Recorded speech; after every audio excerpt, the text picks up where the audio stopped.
बिस्मिल्लाहिर्रहमानिर्रहीम। अस्सलाम वालेकुम स्टूडेंट्स। आज की इस वीडियो में हम बात करेंगे for loops in C plus plus. For loop क्या होता है?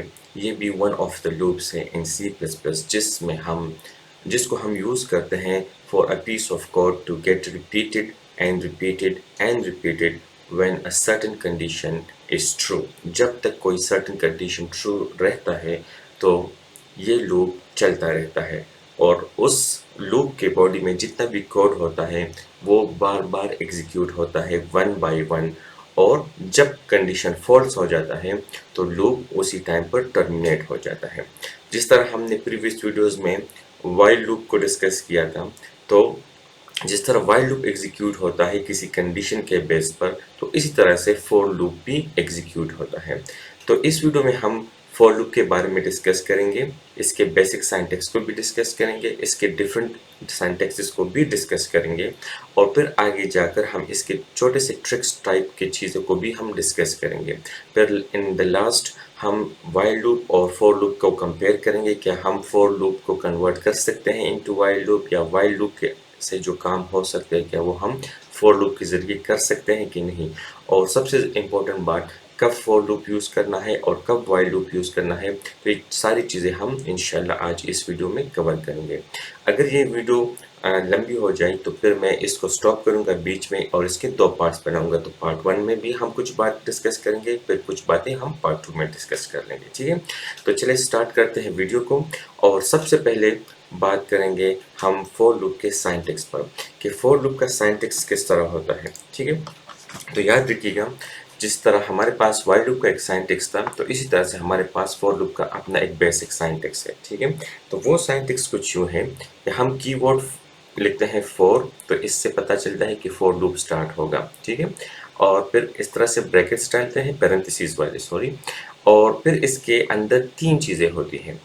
तो एक, उसको हम फिर टर्मिनेट करते हैं, फिर दूसरी चीज़ उसको सेमीकोलन से टर्मिनेट करते हैं, और फिर तीसरी चीज़, और उसको टर्मिनेट नहीं करना पड़ता, बस वो भी आखिरी चीज़ है, ठीक है।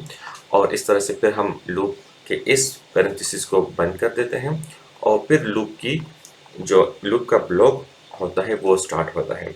अब लूप के अंदर अगर एक स्टेटमेंट है तो वो लिखा जाता है, और अगर मल्टीपल है तो वो हम इधर मेंशन करते हैं इन लाइन से।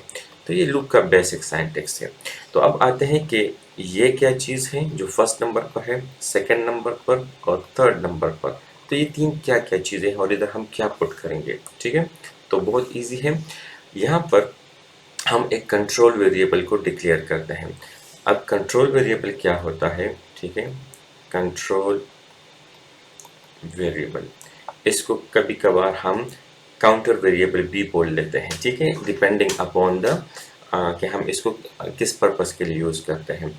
तो आप जिस तरह प्रीवियस वीडियोस में हमने डिस्कस किया था कि वाइल लूप एक ऐसा लूप है कि जब तक इसका कंडीशन ट्रू रहता है तो ये एग्जीक्यूट होता रहता है, और जब इसका कंडीशन फॉल्स होगा तो फिर ये टर्मिनेट हो जाएगा। तो वो फॉल्स होने के लिए हम कोई वेरिएबल यूज़ करते हैं, ताकि जब इस वेरिएबल की वैल्यू इंक्रीज होती जाए या डिक्रीज होती जाए और सर्टेन वैल्यू के मुताबिक हो जाए कंडीशन में जो हम पुट करते हैं, तो फिर ये लूप ख़त्म हो जाना चाहिए। तो हम उस वेरिएबल की मदद से वाइल लूप को क्या करते हैं, कंट्रोल करते हैं। तो इसी तरह से फॉर लूप को भी कंट्रोल करने के लिए हमारे पास एक वेरिएबल होना चाहिए। तो वो वेरिएबल हम इधर डिक्लेयर करते हैं, जिसको हम बोलते हैं simple variable declaration with initialisation. तो अगर कोई वेरिएबल इससे पहले आपने डिक्लेयर नहीं किया फॉर लूप को कंट्रोल करने के लिए, तो अब हम इधर डिक्लेयर करेंगे, ठीक है। तो मैं इधर लिखता हूँ इंट, और वेरिएबल आप लिखते काउंटर, ठीक है। तो मैंने काउंटर दिया, तो इंट काउंटर और सेमीकोलन। तो ये हमने एक वेरिएबल डिक्लेयर किया, लेकिन इसको हम साथ में इनिशियलाइज भी करेंगे। तो मैं कहता हूँ इज इक्वल टू 1। तो मैंने इसको 1 से इनिशियलाइज किया। इसका मतलब ये हुआ कि जब ये फॉर एग्जीक्यूट होगा तो पहले एक वेरिएबल डिक्लेयर होगा, उसका नाम होगा काउंटर, और उसके अंदर 1 वैल्यू आ जाएगी मेमोरी के अंदर। तो वो ये वाला कोड है उसके लिए। अब दूसरा स्टेटमेंट ये है कि यहाँ पर कोई कंडीशन होगा। फॉर एग्जाम्पल, आप कहते हो कि नीचे फॉर लूप की जो बॉडी है ना, ये तब तक एग्जीक्यूट होगी जब तक ये कंडीशन फॉल्स ना हो जाए। तो इधर हम एक कंडीशन पुट करेंगे। तो हम कहते हैं कि जब तक काउंटर वेरिएबल की वैल्यू, ठीक है, जब काउंटर की वेरिएबल लेस देन 5 और इक्वल टू 5 हो, ठीक है, तो ये लूप चलता है। तो इसका क्या मतलब है कि काउंटर के अंदर इनिशियली 1 है, तो कंडीशन जब चेक होगा तो इसका मतलब ये है कि ये वाला लूप चलेगा, एग्जीक्यूट होगा। क्यों? 1 इज लेस देन 5, तो कंडीशन ट्रू हो जाएगी। जब ये कंडीशन ट्रू होता है तो नीचे जो कोड होगा फॉर लूप के ब्लॉक के अंदर वो एग्जीक्यूट होगा, ठीक है। अब थर्ड स्टेप पे हमारे पास इधर आता है कंट्रोल वेरिएबल को हम काउंटर करते हैं। मतलब कोई अगर ये काउंटर के लिए हम यूज़ करें तो इसकी वैल्यू या तो इंक्रीज होगी या डिक्रीज होगी। तो हम इधर क्या पुट कर सकते हैं, for example counter plus plus, कि इसकी वैल्यू को बाय 1 क्या करो, इंक्रीमेंट कर दो। तो अब इसकी एग्जीक्यूशन किस तरह होती है, अब उस पर बात करते हैं। अब देखो, मैं इधर वाइल लूप लिख लेता हूँ, ठीक है, वाइल लूप। इधर हमारा काउंटर वेरिएबल था for example C less than or equal to 5, ठीक है। इधर मैं डिक्लेयर करता हूँ int c is equal to 1, और फिर इस तरह से मैं ये पीस ऑफ कोड लिख लेता हूँ वाइल के अंदर।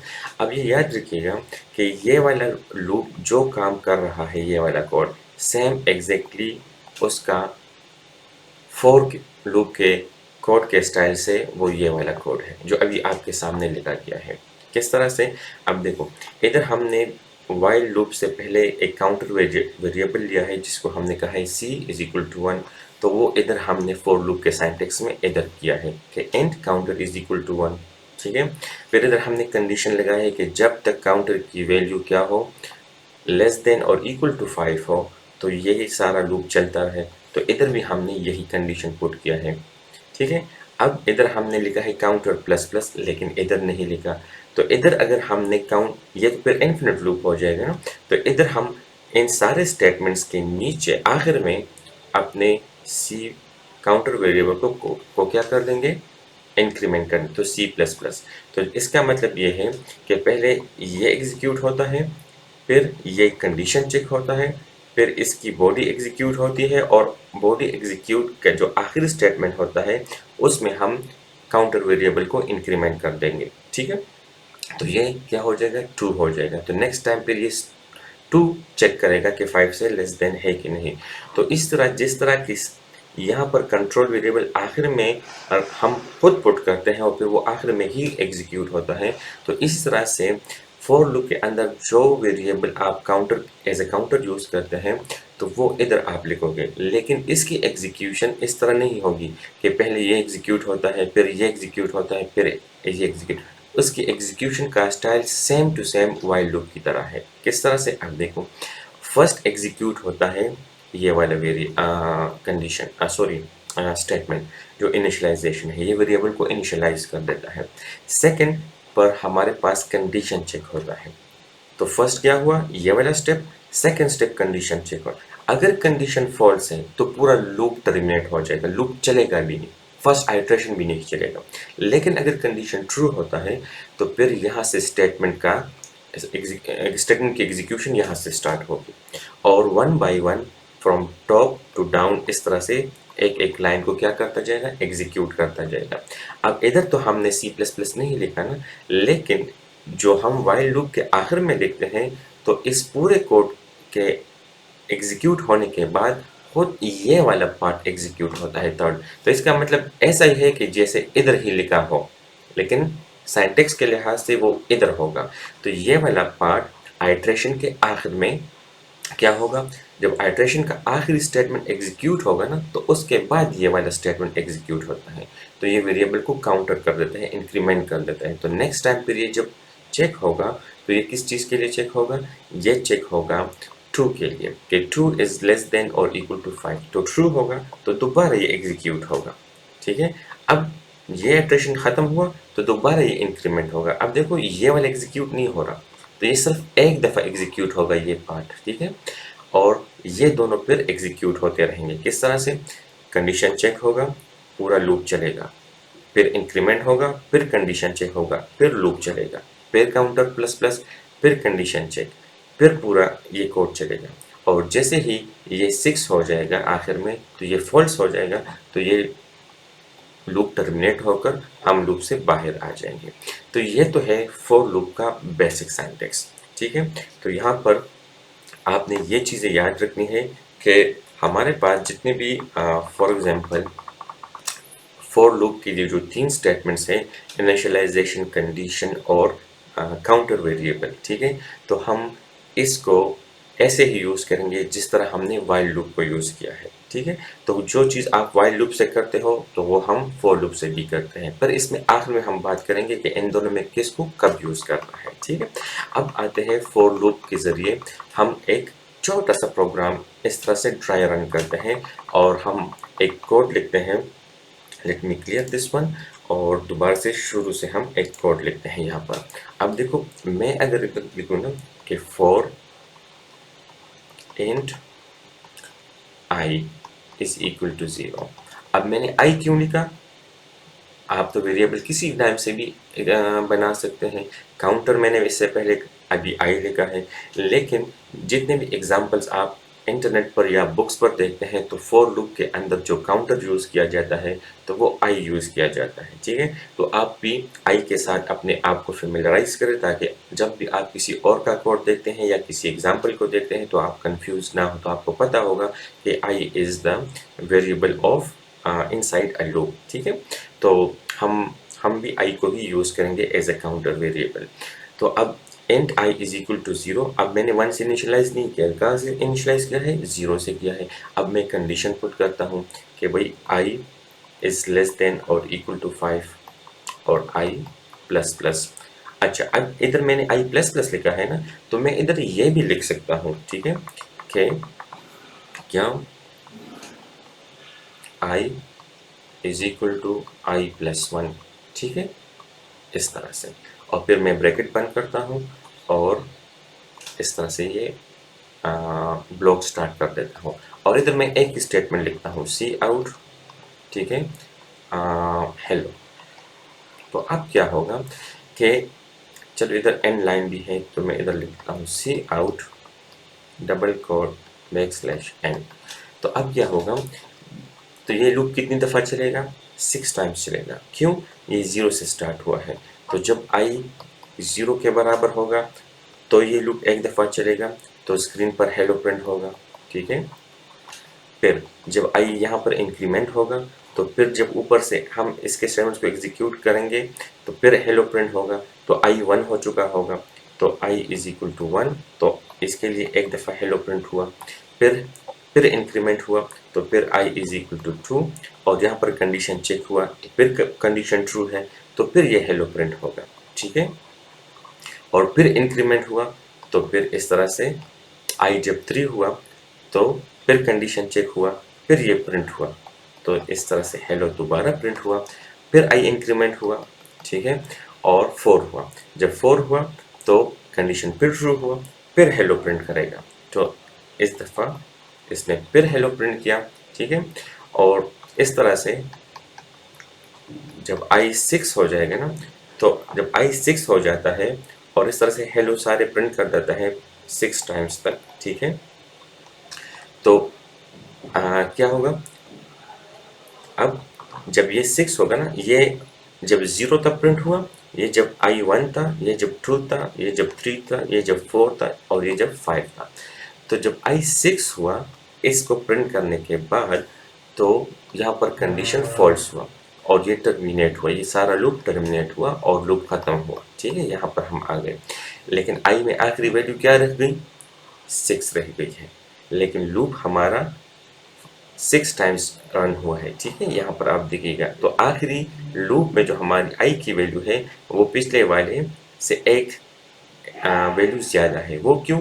वो इसलिए कि हमने यहाँ पर आई को 0 से इनिशियलाइज किया है। अगर हम इसको आई 1 कर दें, ठीक है, तो फिर ये और यहाँ पर 5 कर दें, तो फिर क्या होता, इधर ही दोबारा ही 6 होता, क्योंकि 6 तक वो पहुँचने वाला था, लेकिन फिर ये 0 वाला इसके साथ नहीं होता, तो 1 2 3 4 5 ही प्रिंट करता। तो इसका मतलब ये है कि जो वैल्यू आप इधर पुट करते हो, इधर और जो स्टार्टिंग वैल्यू हो तो इसके अंदर जितना गैप होगा, फॉर एग्जांपल 5 माइनस 0 से क्या आता है 5, तो 5 टाइम्स ये वाला कोड क्या होगा, रन होगा। समझ आई?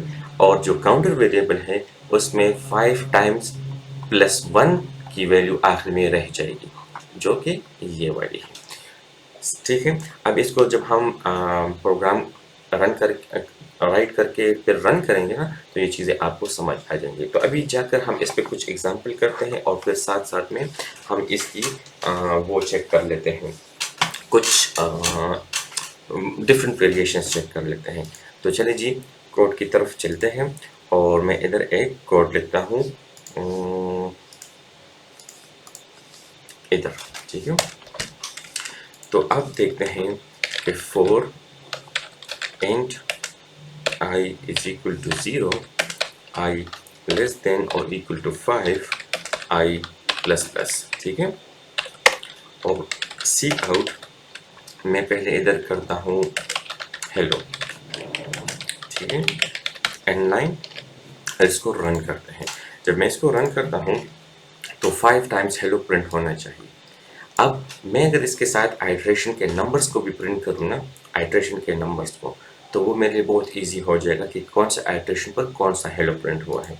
तो आइट्रेशन की ट्रैक हम कहाँ से फाइंड कर रहे हैं, ठीक है, वो आई में हो रहा है, कंट्रोल वहाँ से हो रहा है, ठीक है। सॉरी, ये 6 टाइम्स हुआ है क्योंकि मैंने यहाँ 0 से स्टार्ट किया है, तो चलिए इसको मैं 1 से स्टार्ट कर लेता हूँ कि 5 टाइम्स हमारा काउंट थोड़ा सही रहे।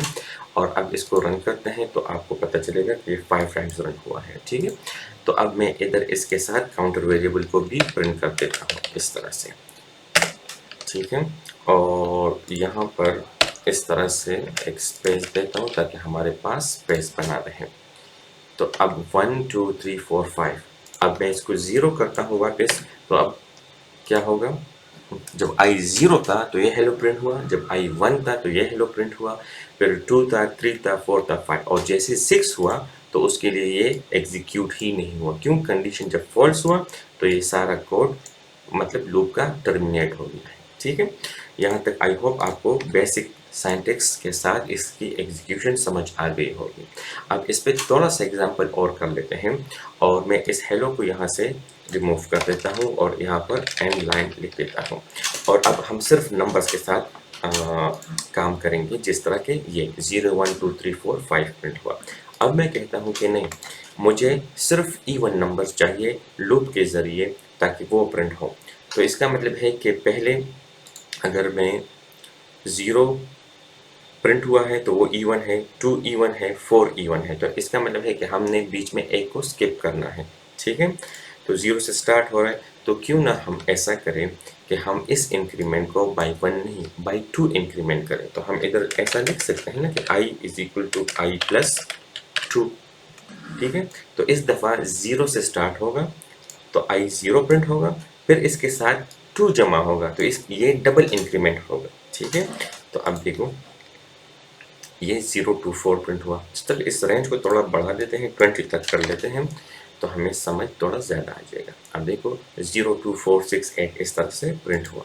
अब इसके बाद हम क्या करेंगे कि मैं उसी i प्लस प्लस के साथ, ठीक है, इस तरह से ये सारे नंबर्स दोबारा प्रिंट करता हूँ। अच्छी कंडीशन होगी, फॉल्स हुआ, ये इस तरह से i प्लस प्लस, ठीक है। और इसको अब मैं रन करता हूँ तो पूरे नंबर्स दोबारा से प्रिंट हो गए 0 टू 20। अब यहाँ पर एक चीज़ नोट करें कि अगर मैं इस स्टेटमेंट के नीचे दोबारा i प्लस प्लस कर दूँ तो इसका मतलब ये है कि एक तो इस फॉर लूप का एक स्टेटमेंट ये है, दूसरा ये है, और इसके बाद आखिरी वाला स्टेटमेंट ये वाला एग्जीक्यूट होगा। तो जैसे कि इधर ये 2 दफ़ा मैंने लिखा है, तो अब भी इवन नंबर्स प्रिंट होंगे। अब देखो 0 2 4 6 8, क्यों? वो इसलिए कि i जब 0 प्रिंट हुआ तो ये इंक्रीमेंट हुआ बाय 1, जब ये बाय 1 इंक्रीमेंट हुआ तो लूप के सारे स्टेटमेंट खत्म हुए। अब दूसरे आइटरेशन से स्टार्ट होने से पहले ये वाला इंक्रीमेंट होगा, तो दोबारा इंक्रीमेंट हुआ, तो एक मैंने किया और एक लूप के इस वाले स्टेटमेंट ने किया, तो ये डबल इंक्रीमेंट हुआ। तो क्यों हम इसको इधर ही इंक्रीमेंट करते हैं जब हमारे पास इधर सिंटैक्स के लिहाज से इजी ऑप्शन है, तो हम इधर लिखते हैं i प्लस 2, ठीक है। अब देखो ये वही हमारे पास आउटपुट इवन नंबर्स का आएगा। तो अगर मैं आपसे कहूँ कि ऐसे नंबर्स प्रिंट करो जैसे ज़ीरो नहीं, जैसे 5 मल्टीपल ऑफ 5 को प्रिंट करना कि 5, 10, 15, 20, 25, 30 इस तरह से, तो फिर आप क्या करोगे, इसको i + 5 कर दें, सिंपल सी बात है। तो i के साथ 5 जमा होता जाएगा, लेकिन ये तो 0 से प्रिंट करेगा, हम तो 0 नहीं चाहते, तो हम इस 0 को 5 से स्टार्ट कर लेंगे, सिंपल सी बात है। तो पहले 5 प्रिंट होगा, फिर 10, फिर 15, फिर 20। अब मैं आपसे पूछता हूँ कि ये लूप कितनी टाइम्स चला है, तो आप मुझे क्या जवाब दोगे? ये वाली बॉडी कितनी टाइम्स चली है? ठीक है, तो ये देखने के लिए आप ये चेक कर सकते हैं कि कितनी दफ़ा चला है, 1, 2, 3, 4, तो ये 4 टाइम्स चला है, सही। अच्छा, तो अब हम क्या करेंगे, अब हम करेंगे एक और चीज़, और वो है कि हम इस फॉर लूप के साथ कुछ ट्रिक्स ट्राई करेंगे और हम देखेंगे कि हम किस तरह से इसके साइंटिक्स को लर्न कर सकते हैं। अगर आपके सामने कभी इस तरह से साइंटिक्स आ जाए तो आप कंफ्यूज नहीं होंगे, ठीक है। सबसे पहली बात, मैं इधर फॉर लूप से बाहर एक वेरिएबल डिक्लेयर करता हूँ int i, ठीक है, और उसके अंदर मैं इनिशियलाइज करता हूँ 20, और फिर मैं इधर सी आउट लिखता हूँ आई। तो अब क्या प्रिंट होगा, अब देखो सिंपल सी बात है, जब ये लूप इसके अंदर 20 आया तो इधर फिर हमने डिक्लेयर किया, तो i = 5, ठीक है। तो अब i के अंदर 5 है। अब ये i के अंदर जब हम इसको प्रिंट करते हैं तो लास्ट वैल्यू 20 प्रिंट हुई थी, और फिर इसके साथ 5 जमा हो गया था, तो ये 25 हो गया था, तो ये फॉल्स हो गया। तो i के अंदर लास्ट वैल्यू 25 रह गई थी, ठीक है। तो ये तो 20 तक प्रिंट करेगा, लेकिन i के अंदर तो 25 रह गई है। अब ये वाला सी आउट जो बाहर है, या इस 20 को प्रिंट करेगा, चलिए इसको मैं 100 कह देता हूँ, ये इस 100 को प्रिंट करेगा या लास्ट जो इंक्रीमेंटेड वैल्यू हो उसको प्रिंट करेगा।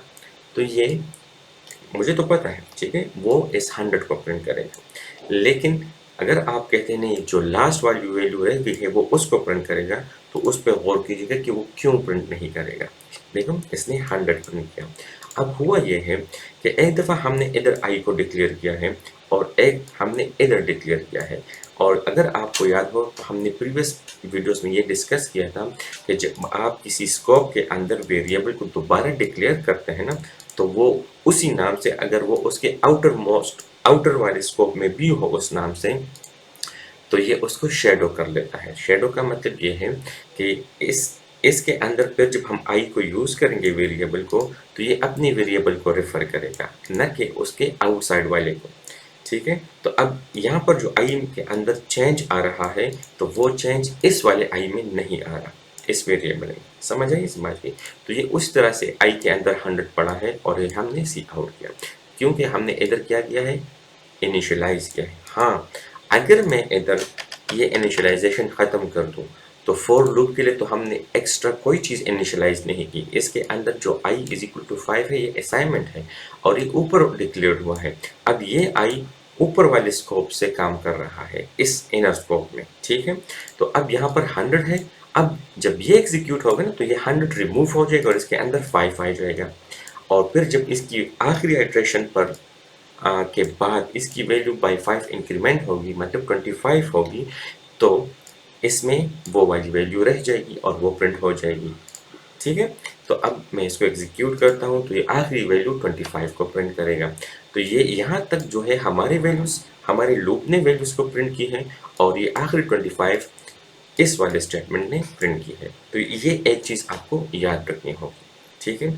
अब दूसरी चीज़, मैं इसको यहाँ से 5 से स्टार्ट कर लेता हूँ और यहाँ ये इनिशियलाइजेशन नहीं लिखता और इसको मैं रन करता हूँ, तो ये मुझे सिंटैक्स एरर नहीं देगा, ठीक है। अब अगर मैं इधर इनिशियलाइजेशन का पार्ट नहीं लिखता, लेकिन सिर्फ सेमीकोलन लिख देता हूँ, तो ये ऐसे ही तस्वर करेगा कि इनिशियलाइजेशन यहाँ पर नहीं है, लेकिन वो पहले कभी कहीं हुई है, और यहाँ पर कोई इनिशियलाइजेशन नहीं है और टर्मिनेट प्रॉपरली हुआ है क्योंकि हमने सेमीकोलन लगाया है, तो ये मुझे एरर नहीं देगा, ठीक है। सिंपल सी बात है। अच्छा जी, चलो मैं अब इस आई को रिमूव करता हूँ, इसकी तो आपको समझ आ गई होगी। अब आते हैं इस चीज़ पर। अगर हम आपके सामने कभी एमसीक्यूज में एग्जाम में इस तरह के क्वेश्चन आ जाए कि अगर इसमें मैं इंक्रीमेंट भी ना पुट करूं और ये इनिशियलाइजेशन में इधर पुट करूं, ठीक है, इस तरह से, तो ये मुझे एरर देगा या नहीं? चलो देख लेते हैं। अब देखें, इसने एरर नहीं दिया, लेकिन ये इनफाइनाइट लूप बन गया, ठीक है। अब इसकी तीन चीजें होती है ना, काउंटर वेरिएबल, तो वो तो हमने लिखा ही नहीं, लेकिन एरर नहीं दिया इसने। लेकिन हम इस वैल्यू को अब कहाँ से कंट्रोल करें? या तो हमें इधर आई प्लस प्लस चाहिए कि आखिर में हम खुद इसको इस तरह से लिख दें, या हमें इधर आई प्लस प्लस चाहिए। तो बात तो सेम है, लेकिन मैंने ये सिंटैक्स सिर्फ दिखाने के लिए ताकि आपको पता चले, ये भी आपको एरर नहीं देगा, ठीक है, और ये अब सही काम करेगा। समझ आई इस बात की? 5 6 7 से स्टार्ट हो रहा है और प्रिंट हो रहा है। हाँ, मैंने प्लस प्लस किया है। अगर मैं इधर आई प्लस 5 करूँगा तो अब ये 5 10 15 एंड 20 को प्रिंट करेगा। समझ आई इस बात की? तो इसका मतलब यह है कि अगर हम प्रॉपरली सेमीकोलन लगाए इधर और यहाँ पर इंक्रीमेंट डिक्रीमेंट ना लिखें, तब भी ये काम करेगा, ठीक है, क्योंकि हमने उसको खुद नीचे क्या किया है, लिखा है। तो अगर मैं इसके बजाय कि मैं यहाँ लिखूँ, इसको मैं यहाँ लिखूँ, तो ये तो वही स्टोरी हुई जो इससे पहले थी। तो इसका मतलब ये है कि जो इंक्रीमेंट होता है ये आखिर में ही एग्जीक्यूट होता है अपने इन स्टेटमेंट्स के एंड में, ठीक है। आई होप कि ये चीज़ भी आपको समझ आ गई होगी। अब इसमें एक और सिंटैक्स को आप देखिएगा। पहले हमने ये वाला रिमूव किया था ना, इस तरह से। अब मैं इसको भी रिमूव करता हूँ इस तरह से, लेकिन सेमीकोलंस को मैंने छोड़ दिया है, ठीक है, इस तरह। और नीचे इसको i is equal to I plus 5 कर देता हूँ। तो क्या ये एग्जीक्यूट होगा? नहीं। क्यों? अब यहाँ पर इनिशियलाइज हमने ना बाहर किया है और ना इसके अंदर किया है, तो ये मुझे एरर देगा, ठीक है। अब देखो, I was not declared in this scope, तो ये आई जो है ना डिक्लेयर्ड ही नहीं है। तो मैं इसको चलो बाहर क्या कर लेता हूँ, डिक्लेयर करता हूँ, int I is equal to 0 या 5 से कर देते हैं और इसको अब रन करते हैं। तो अब भी ये रन हुआ और 5 10 15 20 एक्सपेक्टेड था और वो उसने हमें जवाब दे दिया। तो इसका मतलब ये है कि आपको ये सिंटैक्स का पता होना चाहिए। अगर आपके पास ऐसा कोई क्वेश्चन आ जाए या आप सिनेरियो आ जाए तो आप कंफ्यूज नहीं होंगे, ठीक है। समझ आए इस बात की? चलो अब मैं आपको एक और चीज़ दिखाता हूँ इसमें, और वो ये है, इस सारे लूप को मैं दोबारा ख़त्म कर लेता हूँ, शुरू से लिखता हूँ। अब देखिएगा, मैं इधर लिखता हूँ कि int I is equal to 1, ठीक है, 1 से स्टार्ट किया। फिर मैं लिखता हूँ क्या, चलिए जी, इफ नहीं, फॉर कोई भी इनिशियलाइजेशन एंटर नहीं कर रहा तो सेमीकोलन, कंडीशन भी नहीं लगा रहा और इंक्रीमेंट भी नहीं कर रहा, ठीक है, और मैं इधर बॉडी शुरू कर देता हूँ, तो क्या ये एग्जीक्यूट होगा? अब ये इंटरेस्टिंग क्वेश्चन है, ठीक है। और इधर मैं लिखता हूँ सी आउट एक दफ़ा हेलो, बल्कि आई को ही प्रिंट कर देते हैं ना, आई, कि क्या क्या प्रिंट होगा। चलिए गेस कर ले क्या प्रिंट होगा, और जब मैं इसको रन करूँगा और अगर आपका गेस सही हुआ तो आपने मुझे फिर बताना है कि आपने सही गेस किया था या गलत। आप मुझे ये बताओगे क्या ये लूप सिंटैक्स के लिहाज से मुझे एरर देगा, क्योंकि इसमें तो ना इनिशियलाइजेशन पार्ट है, ना इसमें कंडीशन पार्ट है, और ना ही इसमें काउंटर वेरिएबल हमने यूज़ किया है। तो ये इन्फिनिट लूप है, सिंटैक्चुअल एरर है, या बस वैसे कोई लॉजिकल एरर है? चलो आप रन करके देख लेते हैं, ठीक है। ये मुझे क्या बता रहा है, n was not declare in this scope. क्या? अच्छा, ये तो हमने ये वाला गलत किया है। अब देखते हैं दोबारा। अब ये इन्फिनिट लूप चल रहा है। क्यों इन्फिनिट लूप चल रहा है?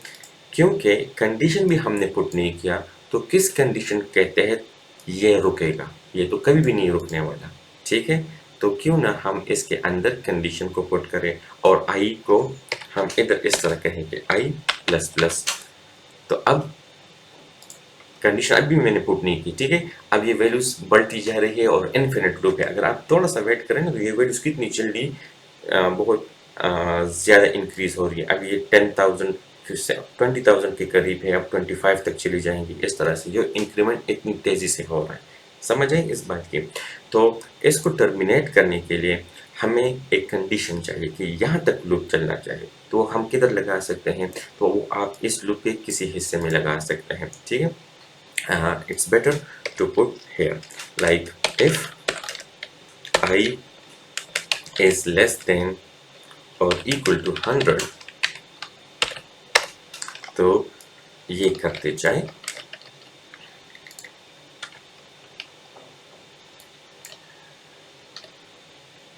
सॉरी, ये इससे बाहर, और ये जब 100 के बराबर आई हो जाए तो इसको ब्रेक कर दो, ठीक है?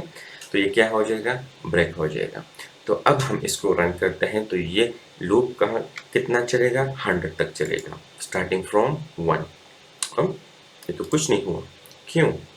Let's see, if I is less than or equal to 100, ठीक है? हाँ, सॉरी, लॉजिक गलत हुआ। इंक्रीमेंट हम बाद में कर रहे हैं, और कंडीशन याद है जो मैंने कहा था कि पहले कंडीशन चेक होता है और ये तो आखिर में एग्जीक्यूट होता है, तो इसके बाद ही कंडीशन चेक होगी ना। तो चलिए अब इसको हम रन करते हैं। अब दोबारा सिर्फ 1 प्रिंट हुआ, क्यों? ये तो इंक्रीमेंट हुआ। तो इसको हम कहते हैं कि कंडीशन हमने गलत लिखा है। जब कंडीशन ये होनी चाहिए 100 से ज़्यादा हो, मतलब जैसे ही i की वैल्यू क्या हो जाए, i की वैल्यू 101 हो जाए तो इस लूप को ब्रेक कर दो, ठीक है? माई मिस्टेक, आई अपोलोजाइज, ठीक है? तो चलो इसको रन करते हैं, अब ये ठीक होगा। अब देखो, तो चलिए ये भी अच्छा हुआ कि मुझसे गलती हुई, ताकि आपको भी पता चले कि लॉजिक हम इस तरह से बना सकते हैं किसी प्रॉब्लम को सॉल्व करने के लिए। अच्छा, अब देखो सिंपल सी बात है, मैंने एक i को प्रिंट किया, फिर उसको प्लस प्लस किया, और फिर इसकी कंडीशन को चेक किया। अगर इसका प्लस प्लस 100 से ज़्यादा है तो इसी लूप को यहीं पर ब्रेक कर दो, दोबारा ना चलाओ। तो अगर मैं इसको यहाँ पर भी पुट कर दूँ ना, अब तो ये सही रहेगा, ठीक है? 1 से 100 तक। तो ये हमारा कोड है। अब देखो, ये कोड अच्छा है, या इसी चीज़ को हम प्रॉपरली बेसिक फॉर लूप के सिंटैक्स में लिख दें। अब मैं ये वापस उसमें कन्वर्ट करने लगा हूँ। सिंपल सी बात, देखिए गौर से, इस एंड आई को मैं यहाँ से कट किया, अपनी फॉर लूप की जगह पे पुट किया, तो ये एक्स्ट्रा सेमीकोलन आ गया उसके साथ, वो मैंने हटा दिया। यहाँ पर कंडीशन आता है, तो मैं इस कंडीशन को यहाँ पर ले आता हूँ, ठीक है? लेकिन अब ये इस तरह होगा, ठीक है? जब तक ये कंडीशन ट्रू होगा तो ये चलता रहेगा, और उधर तो हम कहते हैं कि जब ये कंडीशन ट्रू हो जाए तो ब्रेक कर दो, तो ये उस कंडीशन का उलट हुआ, ठीक है? अच्छा, तो ये वाला किस्सा भी ख़त्म हुआ। अब i प्लस प्लस इसके बजाय हम इधर पुट कर लेते हैं, और ये सारे स्पेसेस क्लियर कर दें। तो अब वाला लूप सही है या इससे पहले? मुझे तो ये वाला सही लग रहा है, ठीक है? तो सब कुछ प्रॉपरली डिस्प्लेड है। तो इसको अब रन करते हैं, तो ये भी फ्रॉम 1 to 100 को चीज़ों को ही प्रिंट करेगा। समझ आई? तो अब एक फॉर लूप को आपको मैंने मुख्तलिफ सिंटैक्सेस के साथ दिखाया है कि हम किस तरह से लूप को सिंटैक्स के साथ मतलब यूज़ कर सकते हैं डिफरेंट वेरिएशंस में। अच्छा, अब आते हैं फॉर लूप के साथ कुछ टास्क करते हैं। सिंपल, पहला टास्क हम ये करते हैं कि चलिए मैं एक काम करता हूँ, इस वीडियो को मैं यहाँ पे स्टॉप करता हूँ। इसको मैं नाम दूंगा फॉर लूप पार्ट 1, और फिर इंशाल्लाह पार्ट 2 में यहीं से डिस्कशन को आगे लेके जाएंगे, ठीक है? अगर आपका भी यहाँ तक कोई क्वेश्चन है तो you can ask me in the class, और you can also put your comments down here, तो फिर मैं आपको जवाब दूंगा उसका, ठीक है? Thank you for watching this video, and see you in the next video.